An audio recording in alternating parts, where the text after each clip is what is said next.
Okay, ganda.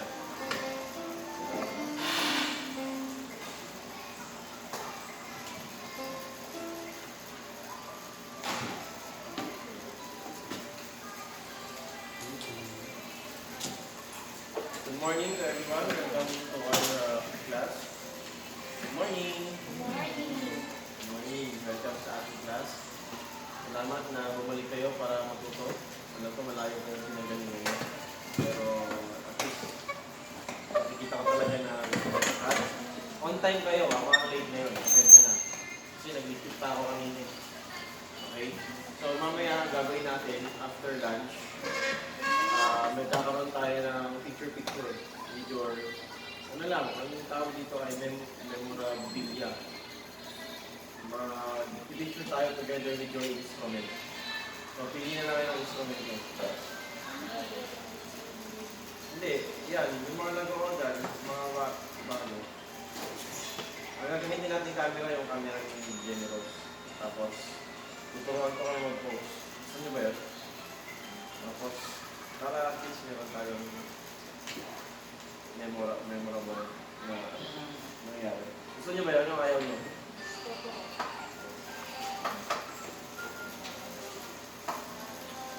Okay, I hope na hindi nyo nalimutan yung lesson natin. Magbalik-aral tayo ha. Nung lecture 1, ano pinag-aralan natin sa biblical music without looking your notes? Biblical president. Ano yung title? The Importance of Music in the Church. And what is the biblical president? When you say president? Pray earlier. Noon pa rin. Doon na. The Trinity participate in music. And then, the father of harp and organ is Jubal.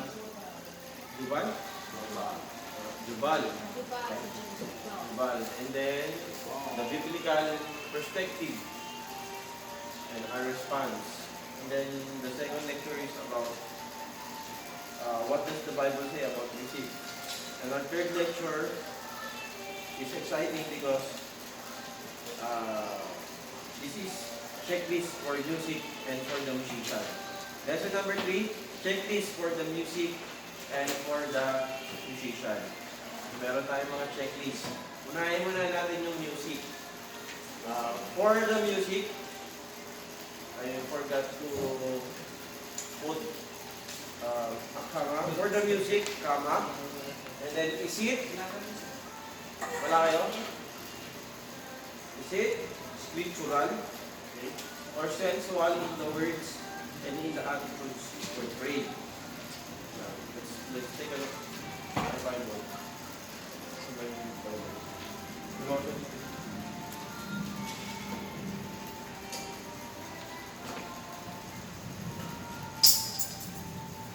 Colossians 3:16.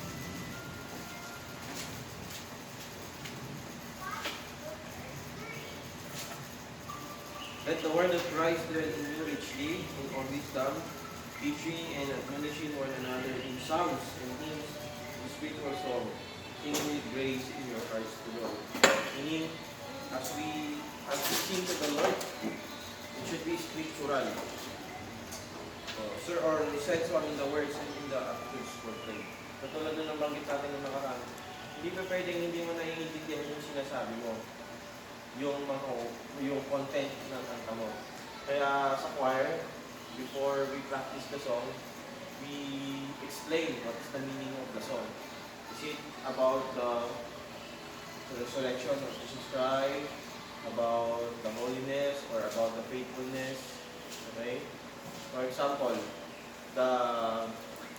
yung kantang Is the Eyes of the Storm. Do you know that song? What is the theological idea of that song? Is the eye of the storm. Sige, ano na lang. To rescue a sinner like me. What is the theological idea of that song? Good. Salvation. Redemption. Okay. Atonement. Invitation. Okay. How about the song Great is thy faithfulness. Siyempre, obvious na, the faithfulness of God. How about the song, The Haven of Rest? Look at the chorus. Some through the waters, some through the cloud, some through the fire, battle through the blood. Tinutugtog natin, kinakanta natin, pero dapat naman yung theological idea. Yung speaks something about God. Oh, through great sorrow, but God gives us song in the night season and all the way. It means that our God is God who is taking care of us. Kaya nga some through the waters, whatever circumstances that we are in, God is taking care of us. May mga song kasi sa English na pag hindi mo inanalyze, yung iba kasi, for example, Wonderful Grace of Jesus, talks about the grace of God, di ba? But about hymnals that says in songs, in number 103, shall we gather at the river? What do you mean by this song? Shall we gather at the river? Is this in the past, or present, or in the future? Kaya nga, shall we gather at the river? So this is in the future, where yes, we gather at the river, the beautiful river. Gather with the saints of the river that flows the throne of God. Wow. And if you read the book of Revelation, you will understand what do we mean by this song. How about when the roll is called up yonder? We always sing this song. But what is the theological idea? What do you think, Brother Raymond?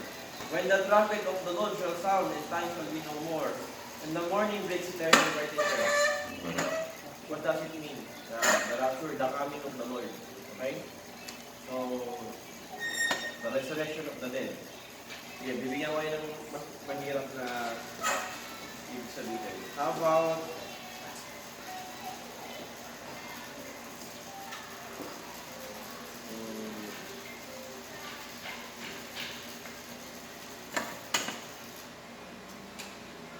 ito, mahirap to. Hymn number 35. Sobrang hirap niya, hindi nyo ano.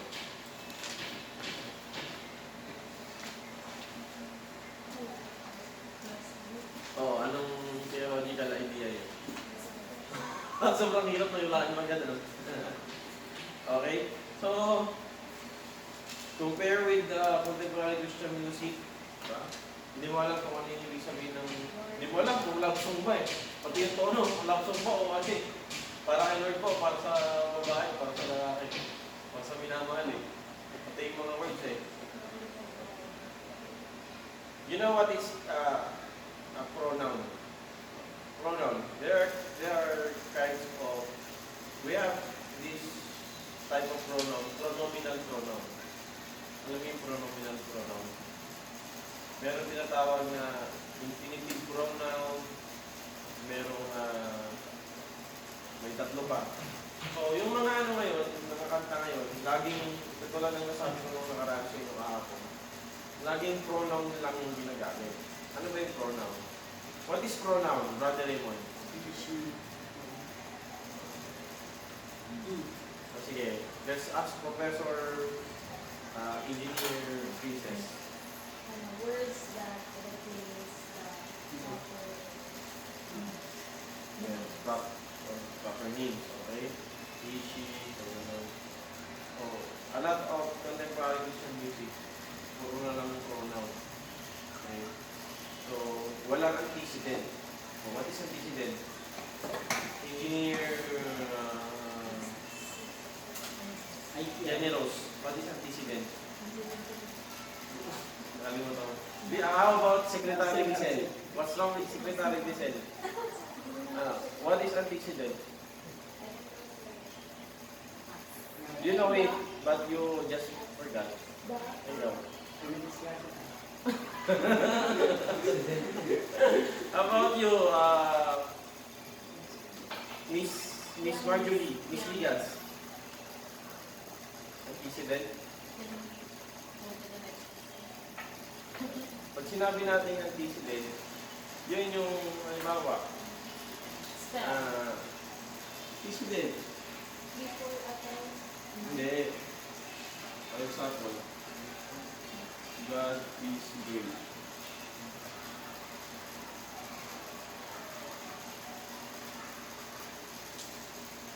I'm first. Okay. So, where is the pronoun? He. So, what is the antecedent of he? Who is the antecedent of he?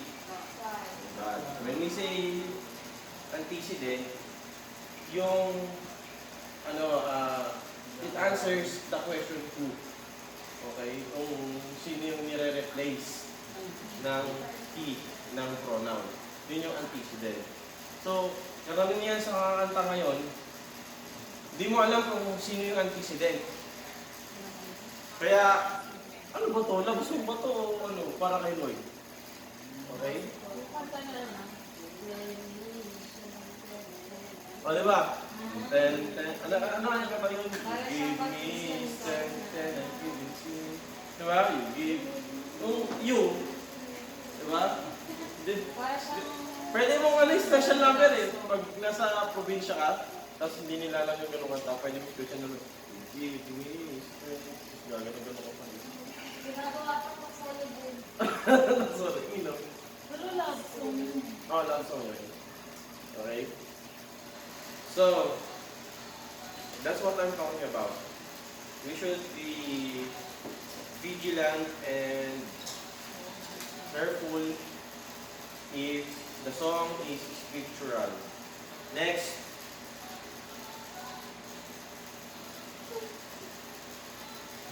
Ano yung sunod? Is it scholastic? Scholastic na. It means, pag sinabi natin scholastic, yan natin sa dictionary. Scholarly.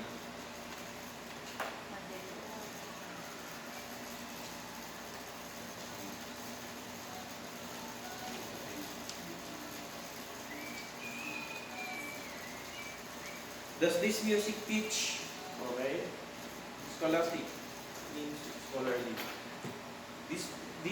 Does this music teach, uplift, edify, encourage, or admonish? Number 3. Where's the next word? Who can guess? Is it? What do you think? Huh? S din yan, siyempre. Puro S yan. Baptist tayo eh. Pag sinimulan mo sa S, puro S kayo sunod. Is it? Spirit? Is it spirit filled? Okay? Spirit filled.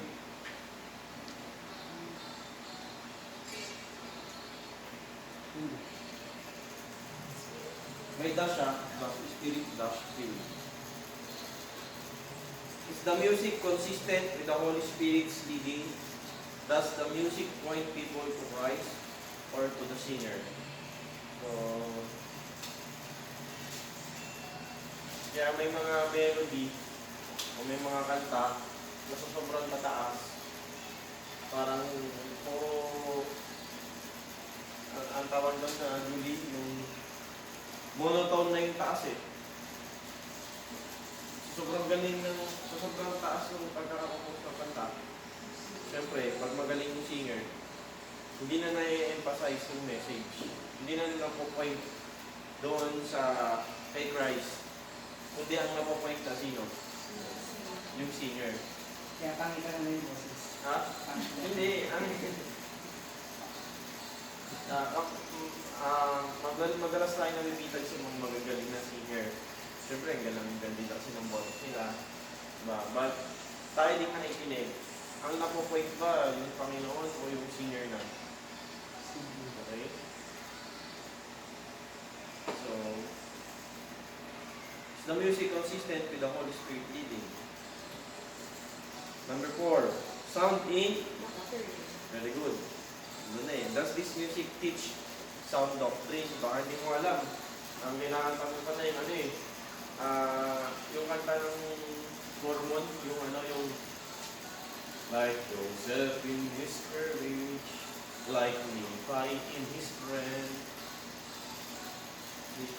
like Ruth in his devotion, like na na na na na. We will stand at the Lord is ready. Si Nephi, wala yan sa Bible. Si Nephi, karakter yan sa Book of Mormon.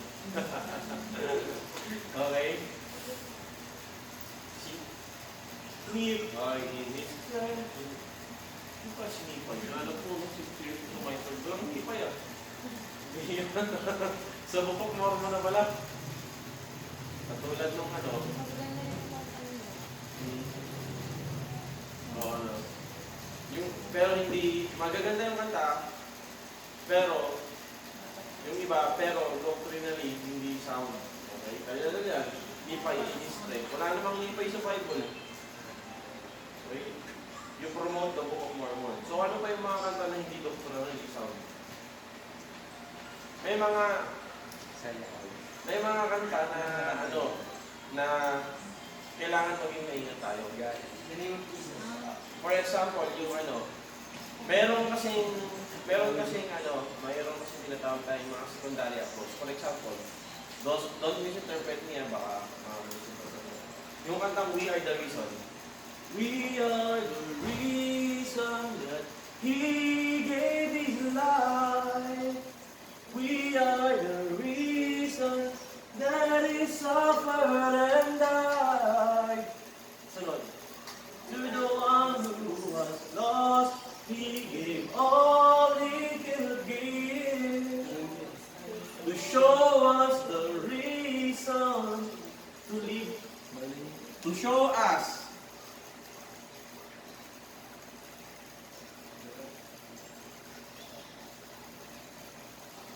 So, secondary na lang yan. Hindi talaga yan yung dahilan kung bakit umamig ang Panginoon. Okay? Para kasing man-centered. Secondary na lang yan. Pero okay lang, it's okay. But we need to understand the very words of the lyrics of the song. Ngayon, kaya nga importante yung pag-aaral ng Bible. Kasi pag hindi ka doctrinally sound, tapos pag nakapanganig ka ng kanta, paano mo mag-filter kung tama yung kanta? Ano pang kanta ang hindi doctrinally sound?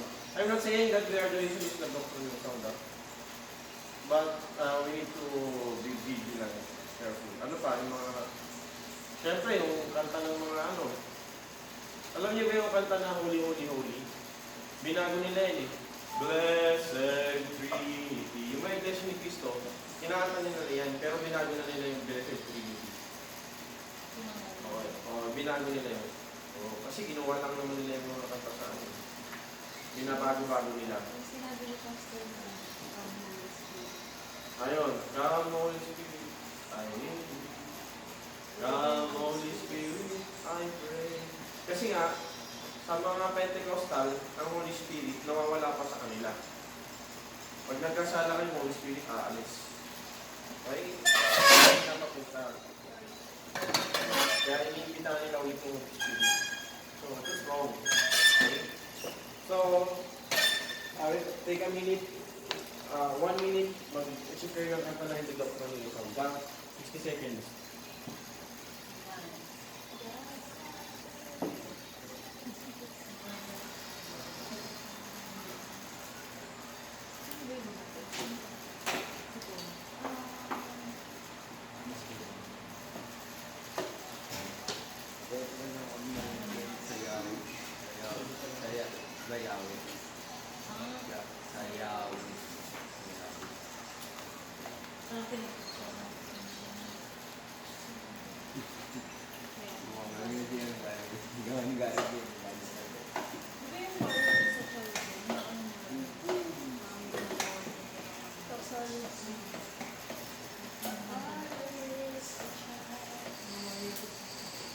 Parang ginagawa nila.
Okay,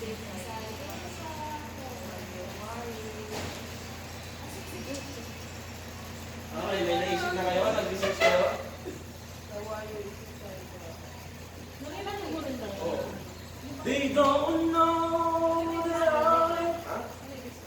The warrior is a choice. Yung ibig sabihin, leader ka pero deep inside, ikaw, sirang-sira ka na rin. Parang ano yun, more on self. Hindi siya more on life. So, okay naman ganun kumanta. Okay sa naman mga word song. Pero kung kantayin niyo sa church, medyo alanganin. Saan? Baptist church? Sa mga ibang church, siyempre. Warrior is a child. Wala siyang theology, hindi siya God-centered, hindi siya ano. Tungkol siya sa Kristiyano na silang-sira na siya. Ay, hindi man silang-sira. Down siya inside. Pag nakikita siya, parang kaya, sa akin naman, okay naman kanig ng mga ganyan. Kasi naman kung pinapakinggan mo si Tupac. Tupac yung rapper. Diyan ang mga rapper. Lord patawad. Doktoral yun. Oh! Oh, man! Dahil sa'yo, okay na natin.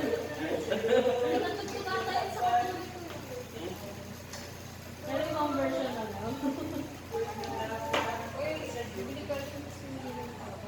Ha? Humingi siya. Repentant. Malapit lang. Hindi, pinatawad na tayo doon. Hindi, paulit. Ano siya, wala siyang true repentance. Kasi paulit-ulit niya ginagawa yung ano.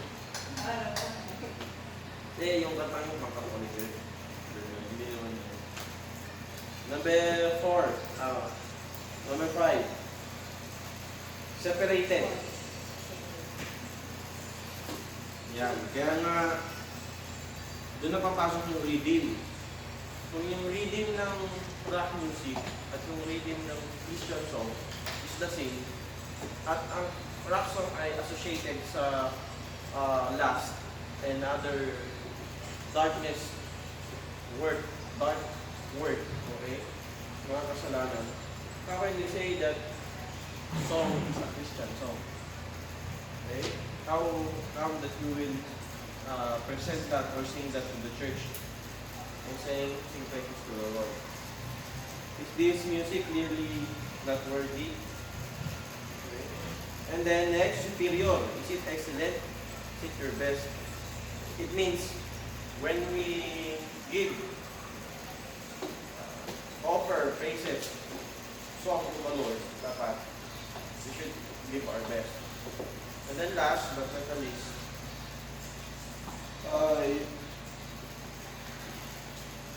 sacred. Sacred. Sacred. When I stand before God, will I be glad I listen to perform in the manner I did this music? Okay? Di ba, nagulat talaga ako sa kantang God's Great Dance Floor. Analyze nyo yung lyrics. I come alive, I feel alive in God's great dance floor. Ang ibig sabihin ba nun ay si Lord meron siyang dance floor. What does imply the praises? Ha? Yun. Kaya si Chris Tomlin, delikado yan eh. Delikado yan, Chris Tomlin. Amazing grace, thou singest. Hindi, yung my change organ, nilagyan niya ng my change organ.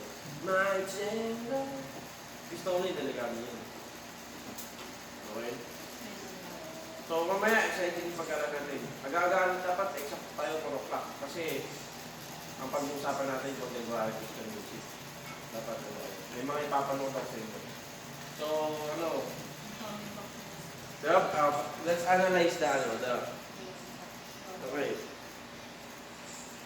Ito yung dance flow. I feel alive, I come alive, I am alive on God's great dance floor. Grabe, 11 na ulit. Oh. 1, 2, 3, 4, 5, 6. On God's great, ano ibig sabihin nito? God's great dance floor. This is praise, not applause, di ba? Praise. Ano pa pagkakaiba ng applause at sa unang praise?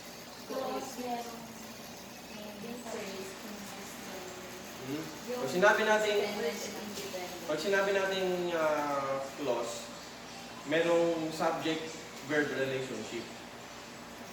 Baliktad. Pag praise, merong, ay hindi tama. Pag sinabi natin clause, may subject-verb relationship. Pero pag sinabi natin praise, walang, So ito, this is praise. I come alive, I feel alive on God's great dance floor. So, anong ini-imply nun? Si Lord, di ba may dance floor? Di ba? Tama. Tama ba? Si Lord, meron siyang dance floor. Yun bang... Hindi, ang sinasabi ba ng kanta, ay si kung si Lord ay merong dance floor. Siguro sinasabi niya, with presence to Lord. Yung...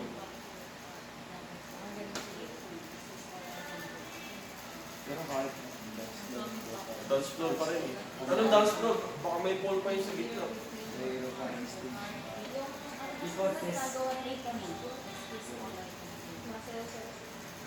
Ha? Okay. So, yan yung check sa music. Kaya nga, itong scriptural, scholastic, spirit-filled, separated, sacred. Huwag nyo itong kalimutan. Pag sinabi sa inyo na, bakit kayo hindi gumagamit ng CCM? Ito yung mga biblical. Biblical ano natin. Hindi mga verse yan eh. Biblical support natin. Ilan yan? Biblical reason. Kasi mamaya yung mga ituturo ko sa inyo, philosophical reason yun. Ito, biblical reason. Scholastic, scriptural, scholastic, spirit-filled, sound, hindi ko nasulat yung sounding doctrine.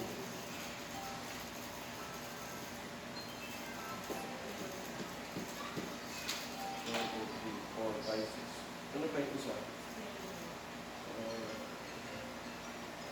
Spirit-filled, superior o superior. Bakit hindi kayo makanta ng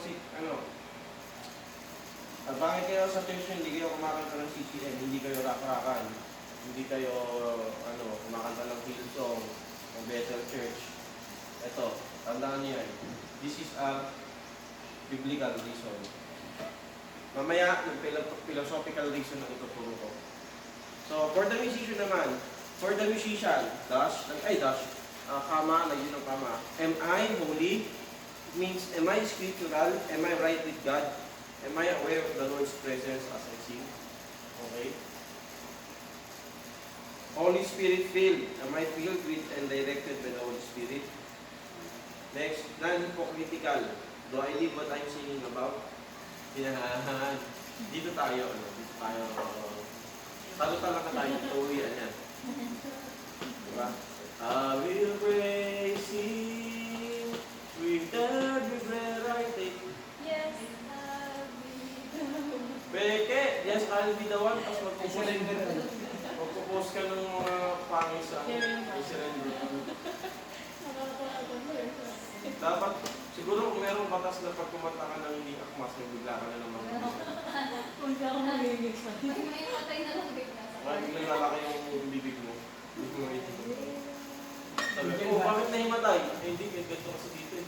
Sabi ko, ito sa kinanan sa ulo, bigla ka nahimatay. wala nang kakanta, no? Figure Bible. Mas masakit. Basics. Mas masakit kung I will place him in heaven. Peke eh.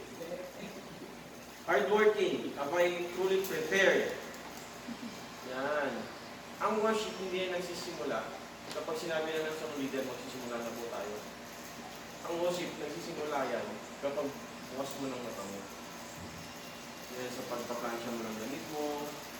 Saturday pa lang, alam mo na kung ano yung susuot mo. Diba? Ano ba rin? Hindi yung Sunday, hindi mo pa alam yung susuot mo. Tapos yung gusto mo pa lang isusuot, pinaplansya pa. Tapos yung damit na ipaplansya, hindi yung isang plansya, patag agad. Lalagyan mo pa ng tubig. Pag ngayon, late ka na. Ang washing, nagsisimula yan. Pagbukas ng mata mo. Prepared ka ba? Ganun din, pagkanta. Honoring God. Am I using a God-honoring style? Is it the best that I can do? Humble. Do I have a servant's heart? Or do I perform the praise of God? Dati talaga, kaya talaga ako kanina. Positive talaga ako matuto. Kasi ang pangit ng setting ng choir dati. Pagtas ng Sunday school, pag nandyan yung mga choir, lalabas muna kami doon. Nakaantayin pa ni Pastor Bong. Oo, wala pa kayo nun dati. Princess, wala pa kayo. Kuya, ako dito sa... Ando ka naman, ano ba? Pa-practice ko. Pagdating na nun, andun, kami sa mga ka-practice. Sa tawagin ko sa... Tapos, okay na ba? Sige po, pasok mo sa tulog. Nakakahiya talaga ito. Hindi ko kaya yung ganitong worship. Nakabutan ko yun din. Hindi no. Si Darwin pa nagtutulog ko. Umbutan mo, Princess. Pasulpot-sulpot ka. May tinatago kasi kasalanan mo. Ikaw, Brad, hindi mo pinambutan, diba? Si Julie lang pala, tsaka si Grace. Dulo nung si Darwin pa rin. Oo, di ba? Pag tapos sa Sunday school, magpa-practice muna. Tapos may papakalad. Ha? Mismo Wala.